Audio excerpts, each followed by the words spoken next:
संघ प्रमुख मोहन भागवत ने दिल्ली के गांधी शांति प्रतिष्ठान में गांधी जी के ऊपर लिखी पुस्तक का विमोचन किया। पुस्तक गांधी जी की 1909 की रचना हिंद स्वराज धर्म यानी सही मार्ग चुनने को लेकर है। इस मौके पर मोहन भागवत ने गांधी दर्शन को लेकर कई बातें कही। दरअसल जिस संघ की छवि गांधी विरोधी या गांधी के हत्यारे बताने की कोशिश होती है, वो संघ राष्ट्रपिता के आदर्शों को अपनाने और उनके पद चिन्हों पर चलने की बात करता है। संघ प्रमुख ने आज भी यही कहा कि गांधी जी ने कहा था, मेरी देशभक्ति मेरे धर्म से निकलती है। हिंदू है तो राष्ट्रभक्त होगा ही। मेरा धर्म तो सब धर्मों का धर्म है। तब तक आप स्वधर्म को नहीं समझते, आप स्वराज को नहीं समझ सकते। गांधी जी ने जो बात कही है वो गौर करने लायक है कि देशभक्त तो हम सब है, लेकिन गांधी जी ने कहा कि मेरी देशभक्ति मेरे धर्म से निकलती है।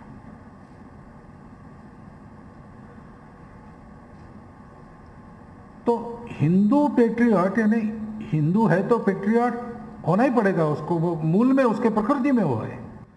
हाँ, ऊपर की राग धूल झाड़कर उसको खड़ा करना पड़ता है। सोया हुआ पेट्रियट रहता है और जागृत पेट्रियट रहता है, ये हो सकता है।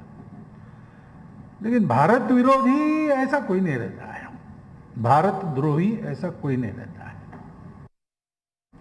गांधी जी ने एक बार कहा कि अगर हिंसापूर्वक हिंदुओं को बदल दिया जाता है तो भी मैं हिंदुओं को कहूंगा कि प्रतिकार मत करो। ऐसा करते करते सब हिंदू समाप्त होंगे, मैं अकेला रह जाऊंगा, तो मैं हिंदू इस नाते हिंदू धर्म की गौरवता का उच्च रव से गान करूंगा और हिंदू का गौरव उसमें मानूंगा। और मुझे भी अगर ऐसा किया जाएगा तो मैं मरते दम तक हिंदू धर्म में पक्का रहूंगा, छोड़ूंगा नहीं। यह उनकी निष्ठा थी। जब गांधी जी कहते हैं कि मेरी देशभक्ति मेरे धर्म से उपजी है, वो ये भी कहते हैं कि स्वराज्य की मांग करने वाले बहुत लोग हैं, परंतु मेरे मन में प्रश्न है कि स्वराज हम मांग रहे यानी क्या मांग रहे, उनको पता है क्या? स्वराज्य क्या है, ये जब तक आप स्वधर्म को नहीं समझते तब तक आप समझ नहीं सकते। गांधी जी स्वयं उन्होंने जो जो लिखा बोला है उसका उदाहरण बने ही है। कभी कभी तो पराकोटि की अतिवादिता में जाकर भी बने, ऐसा किसी किसी को लगता है।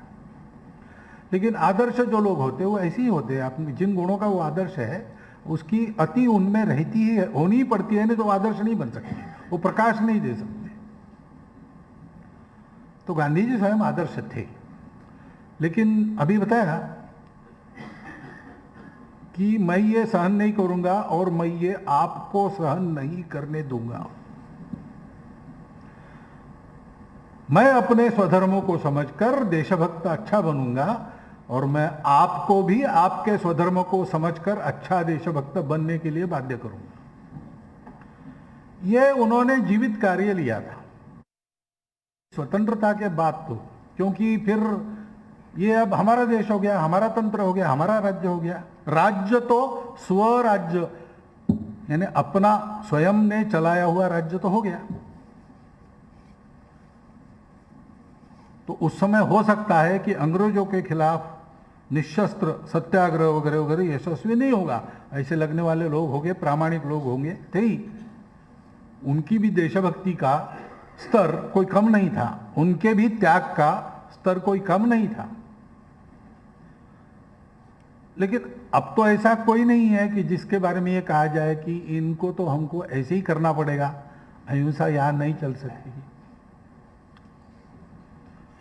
तो अब हमको यानी ये गांधी जी ने तब सोचा, स्वतंत्रता के पहले की बात है, लेकिन मैं ऐसा मानता हूं कि ये गांधी जी का आग्रह और ये मूल्य आज स्वतंत्रता के बाद हमारे लिए ज्यादा विचारणीय, अनुकरणीय, अनुसरणीय मूल्य है।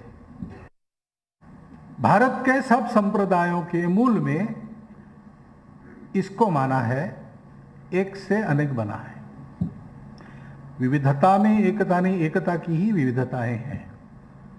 और इसलिए मैं रिलीजन के नाते मैंने जो लीग चुनी है उसमें चलूंगा, उसका गौरव भी मन में रखूंगा, उस पर पक्का रहूंगा और दूसरी लीग में चलने वाले दूसरे रिलीजन के लोगों को भी उतना ही सार्थक सत्य मानूंगा। उनके लीग का आदर भी करूंगा, उसका स्वीकार भी करूंगा। लीग अलग है इसलिए हम अलग नहीं है, लीग अलग है इसलिए हमारा झगड़ा नहीं हो सकता, हम मिलजुल कर रह सकते हैं। ये भारत के सब विचारों के मूल में एक प्रस्थान बिंदु सबका समान है। ये पाश्चिमात्य सभ्यता हम लोगों के सभ्यता को दबाकर हमारा जीवन बर्बाद कर रही है, ऐसा साफ साफ कहा है। और आगे वो कहते हैं कि मुझे पहला दुख यह है कि हम धर्म भ्रष्ट हो गए,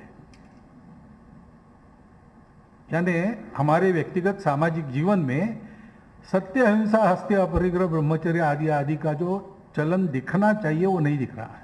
डॉक्टर हेडगेवार ने ऐसे ही विचार किया, ये दूसरों को दोष मत दो, आपके जीवन में कुछ कमियां है इसलिए ऐसा हो रहा है।